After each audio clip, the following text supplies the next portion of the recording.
Now, what about the economy? Well, we've done a number of things here. The personal income tax, we've lowered to just below 5.5%. When I got to the General Assembly, there were 3 brackets, well, really 4, but 3 main ones: 6, 7, 7 3/4. And then in the recession in 2009, the other side got the smart idea that some people are just making too much money. We need to charge them a surtax on their tax. We need to make them pay a tax on their tax. Anybody remember paying that? I remember paying that. You figure your tax and you got to pay a 3% surcharge on top of that because you're just making too much. You need to pay your fair share. Anytime you start hearing that from somebody, you better grab both your pockets and hang on. By the way, do you know who the people were who were making too much money that needed to pay that surtax in 2009, 2010? If you were a single person and you made $60,000 in taxable income, you needed to pay that surcharge. You were making too much. You were the rich and you need to pay some more. $60,000. You really need to be taxed more if you're making $60,000? My vision for North Carolina is I hope we get well enough off where everybody who's working is making that much money. I'd like for that to be the low end of the scale, not the making too much end of the scale. But anyway, so we've lowered the rate for everybody down to just below 5.5%. Now, number 2, we did in combination with that. Number 2, the standard deduction has been raised for everybody. I just used the example for a couple. For a couple, it's gone from $6,000 in 2011 to $17,500. I think that's in 2017. Now think about this. Put 1 and 2 together. What the press claims is that number 1 helps only the wealthy people and number 2 helps everybody. And that's a lie. Now number 1 does help wealthy people more than it helps lower income people. That is true. Because if your rate was 7 3/4%, you got a bigger cut than somebody whose rate was 6%, right? If everybody goes to 5.5%. So that part's true. I'll accept that. But number 2 only helps people at the lower end of the income spectrum. And here's why. It doesn't help me 1 dime. It doesn't help some of the rest of you in here 1 dime. You know why? Because my itemized deductions are more than $17,500. So I'm going to continue to itemize deductions. It doesn't matter what they raise the standard deduction to unless it gets a lot higher than it is now. It's not going to help me at all. That hadn't helped me 1 bit. So it hadn't helped. And there's a lot of people that make a lot more money than I do. And it hadn't helped any of them 1 bit because they continue to itemize their deductions. Your charitable contributions, your mortgage interest, your local property taxes and all that kind of stuff, that can easily add up to more than $17,500. But I'll tell you who it has helped.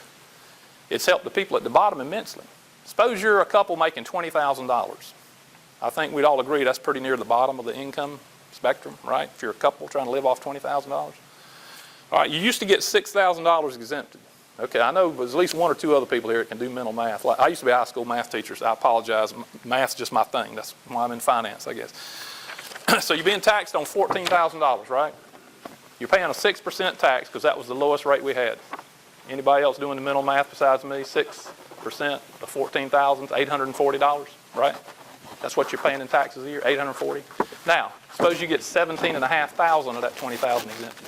Now you're only paying taxes on $2,500 at just under 5.5%. That comes out to about $138. You're getting an 84% tax cut. 84%. Nobody at the top of the scheme is getting an 84% tax cut. We're getting tax cuts, but we're not getting 84%. So to say that number 2 helps everybody is a misstatement. It helps the people it was intended to help, which is the people making low income. So it's if you put 1 and 2 together, everybody has been helped.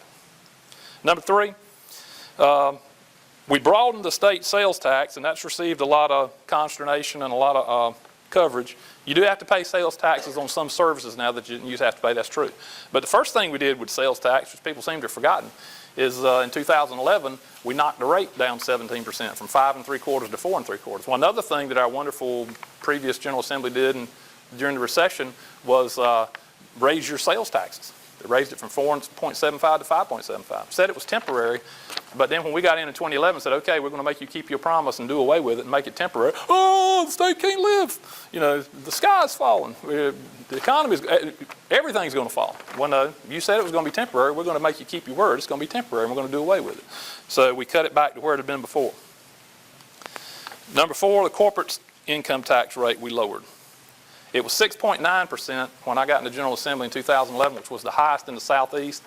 When Pat McCrory was elected governor in 2013, South Carolina's Governor Nikki Haley told him to his face, we don't even consider North Carolina a competitor anymore. No company's not going to come to North Carolina. We can get them every time. She's not saying that anymore, by the way. Now, this is the lowest corporate income tax of any state in the country that has a corporate income tax. And I want to make sure you understand. There are a handful of states that don't have a corporate income tax, just like there's another handful of states like Tennessee and Florida that don't have a personal income tax. But of the states that do have a corporate income tax, we're the lowest. We're lower than any of the states that surround us, and now are extremely competitive for business. Number 5, we abolished the death tax and the land transfer tax. Frankly, I had forgotten about these when I first created this note, and a guy at a Rotary Club meeting actually said, you left one out, you left one out. I said, what? He said, you abolished the death tax. You know, my dad sold his house in New Jersey and was going to move down here, found out y'all still had the death tax and decided he was going to settle just north of the border in Virginia, and then y'all abolished the death tax and he was able to move to North Carolina. You know, used to, if you were going to, after you'd paid income taxes on everything you made and sales taxes on everything you bought, if you wanted to leave it to your kids, North Carolina said, well, hey, pay me one more time when you die. But you don't have to do that anymore. So we did away with that a couple of years ago. And also, every time you used to sell property, North Carolina had their hand out wanting a tax on the land transfer, and we did away with that as well. If you add all this stuff up, number 6, the total tax relief from 1 through 5, if added together, is $3 billion per year. That's $3 billion per year that if the law had remained unchanged in 2011, the state would be getting and you would be losing. Taxpayers are keeping $3.3 billion a year because of the tax reforms we've done. And we think that's a good thing, because we think you know how to spend your money better than we do. Number 7, what are the results? You know, every time we passed a tax cut, I can tell you this, the other side of the room, oh, we're never going to make it. We won't be able to provide government services. We're just going to fall through the floor. Well, what it's produced is this. We're the 4th fastest growing economy in the nation, and that's the most conservative ranking I've seen. I never try to overstate the situation. I've seen number 1. Since I think 2015, we've had the fastest growing GDP in the country, which is the biggest measure of economic movement. So we may be the number 1 economy in the state. I've seen number 2, but the worst I've seen is 4. So we're in the top 4 for having the fastest growing state economy in the country. Number 8, and this is extremely important to me because I knew this had been a problem for a long time. We have met or exceeded the United States income growth average for 10 consecutive quarters. That's 2.5 years. Now, what that means is this, you know, wage growth. In the 1990s and 2000s, we were really falling behind the rest of the country in wage growth. In fact, this is the first time we can say we've been ahead of the national average for 10 consecutive quarters since 1996. First time in 20 years. That's big.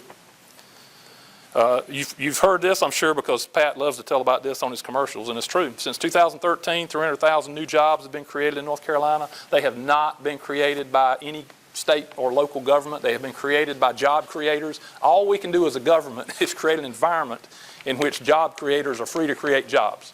Okay? Government doesn't create jobs. Despite what Hillary says on TV, she's not going to create 800,000 jobs. In fact, the things she shows, of all things, she's going to create jobs by putting 500 million more solar panels in our country. How many people does it take to watch a solar field? Have you ever seen anybody employed to watch a solar field?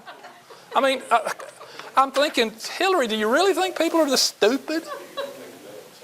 No, oh. And besides that, we're going to compete with Germany, I hope not. Germany has gone all the way with renewable energy. They've gone about as far as you can go with solar and wind and all that stuff. And guess what? Their generation costs per kilowatt hour are 3 times what ours are. 3 times, not 3 cents more. 3 times what ours are. That's a subject for another debate. I could talk for hours on that. As chairman of the Public Utilities Committee, I get a lot of discussion on that. Number 10, and this one just came out recently from the U.S. Census Bureau. North Carolina ranks number 1 in median household income growth from 2013 to 2016. Now, Pat can pat himself on the back about this, and I think he's been a good governor, deserves some credit for this. But think about this. Policies don't come into effect immediately. We started our tax cutting in 2011 by cutting the state sales tax. We did our big overhaul of the income tax starting in 2013. But you pass laws in 2011, most of them don't come into effect until at least January 1st of 2012. There's an effective date when they come in. So we'd had about 2 years to get this ball rolling, and then passed our big tax cut in 2013, and we fine-tuned that some since then. But for the last 4 years, North Carolina has been #1 in median household income growth. Now, again, I realize I'm a math nerd, and I may make your eyeballs roll around in circles, but understand what that term median means. The term median is not affected by outliers on both ends. It doesn't, the guy that's making $10 million a year doesn't affect the median is the person right in the middle. If you've got a 101 sample survey, it's number 51. He's got 50 people below him, 50 people above him. The guy right in the middle of the pack. So the median household income, the average household in North Carolina, income has been growing faster than any other state in the nation. Now, it hadn't grown fast enough because we are still part of the United States, and we do still have this amazingly slow recovery from an extremely bad recession because of all the federal intervention and stimulus and everything else that they're doing. So it is true that the country's not recovering nearly as fast as we should, but North Carolina is recovering faster than anybody else is. Now, for those who want to take us back to the good old days when North Carolina was progressive and forward thinking and all, like Mr. Cooper wants us to think, guess where we were before that? Well, I put it in parentheses in case you didn't know. From 1997 to 2012, we were 49th. That means we were next to last. We've gone from, again, folks, if the other side had done these kind of things, you would never quit reading the glowing reports in the News and Observer. You'd never quit seeing it talked about on Channel 5. We've gone from next to last to first in household income growth. Who's told you that? Well, that's why I get out and have these sessions. And I hope you'll take these things and copy them and show them to people and tell them the truth rather than what's promoted over the television and over the newspapers. By the way, nothing I give you is copyrighted. You can copy anything I've got. 100,000. The more copies you make, the happier I'll be. But that's the truth of where we are.